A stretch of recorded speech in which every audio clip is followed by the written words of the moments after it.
An emotional return to air for Jimmy Kimmel after being suspended for nearly a week over his remarks on the killing of Charlie Kirk. The late-night host defended free speech in his opening monologue, urging Americans to stand up for the First Amendment. CBS News' Jared Hill has a look at the late-night host's comeback. At times, emotional. It was never my intention to make light of the murder of a young man. Jimmy Kimmel made his return to late night with a passionate defense of free speech. I want to thank the people who don't support my show and what I believe, but support my right to share those beliefs anyway. Last week, ABC suspended Jimmy Kimmel Live following criticism from FCC Chairman Brendan Carr and TV station ownership companies Sinclair and Nexstar over Kimmel's comments about the man charged with killing conservative activist Charlie Kirk. Announcing Kimmel's return, ABC called the jokes ill-timed and insensitive. Just an hour before last night's broadcast, President Trump, in a scathing post on social media, said the show had bad ratings, accused the host of being an arm of the Democratic Party, and appeared to threaten to sue ABC again, alluding to a defamation suit he settled with the network last year. The President of the United States made it very clear he wants to see me and the hundreds of people who work here fired from our jobs. Our leader celebrates Americans losing their livelihoods because he can't take a joke.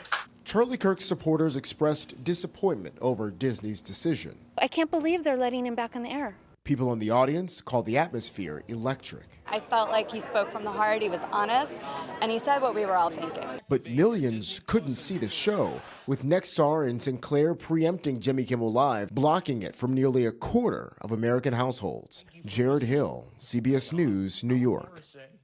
Kerry Flynn is a media reporter with Axios and was here with us on set to digest what we all witnessed last night. Kerry, welcome back. Good to have you here again. Thanks for having me. And good morning. So, as we just saw there, Kimmel did get emotional last night, but he did not outright apologize. What was his message? I think that's what everyone was watching out for, how he will address his comments about Charlie Kirk. And you're right, I just double-checked the transcript. I didn't see the word sorry. I didn't see apologize. But what he did stress, and you showed the clip, is that he wanted people to understand that he did not mean the way it was interpreted, that he actually, the day of the shooting, that he had posted on his Instagram and expressed his condolences. So he clearly was empathetic about it. But he did acknowledge his comments and said that he was sorry that it was misinterpreted. But the vast majority of his time was spent on that free speech issue. And this has now triggered a massive nationwide debate on free speech. How did fans react to his return? Because a huge chunk of the country, I think we were talking earlier about maybe 25%, didn't get to see it because of local affiliates blocking and still boycotting his show. Correct. The stations owned by Sinclair and Nexstar preempted the show, did not air it, essentially boycotted the show. And it affected big markets like D.C., Nashville, Seattle, New Orleans. I can go on and on the number of stations that are affected. And the question is how long that will last. But truth be told, I did check that Jimmy Kimmel's show made the clip available on YouTube almost right after it aired. And this morning, that had 6 million views. That far outpaces all of his recent clips. And again, that was only a few hours ago. So I think a lot of people are watching these comments, and I'm curious to see how that progresses. Where does this then go from here? You know, people are speaking out about, having their choices blocked and freedom of speech limited. Could these local station group owners hang out on this ledge for long? They could choose to, but obviously there's concern that they'll lose their customer base and not want to have bad relationships with Disney. But because they could Disney's keep stock it up. price also dipped. Correct. Yeah. Fiasco. And there's the long-term Disney obviously offers them and ABC so much other content, right? But the reason that they're doing this is that Nexstar, one of the big media companies that owns a lot of these stations, is trying to get FCC approval for a $6.2 billion merger with another media company called Tegna. And Sinclair, which again owns different stations, is likely also looking to make moves with a merger in the coming years. And so they want to get on the good side of the FCC. And as we heard from Brendan Carr's comments, is he doesn't like Kimmel, doesn't like what he's saying. So they're hoping to do this to get on the good side. The question is, we saw Trump's comments as well. He's sure filed these lawsuits against media companies. We've seen since he's taken office the number of lawsuits rise, but are these just words or will he actually file something? And what is his issue? We'll talk more about that right now. Kerry Flynn, thank you so much. Thanks for having me. CBS News correspondent Natalie Brand is at the White House with that point of this discussion. Good morning, Natalie. So President Trump says he will sue ABC following Kimmel's return. He's describing it as a type of test. Is there really any legal basis for a lawsuit?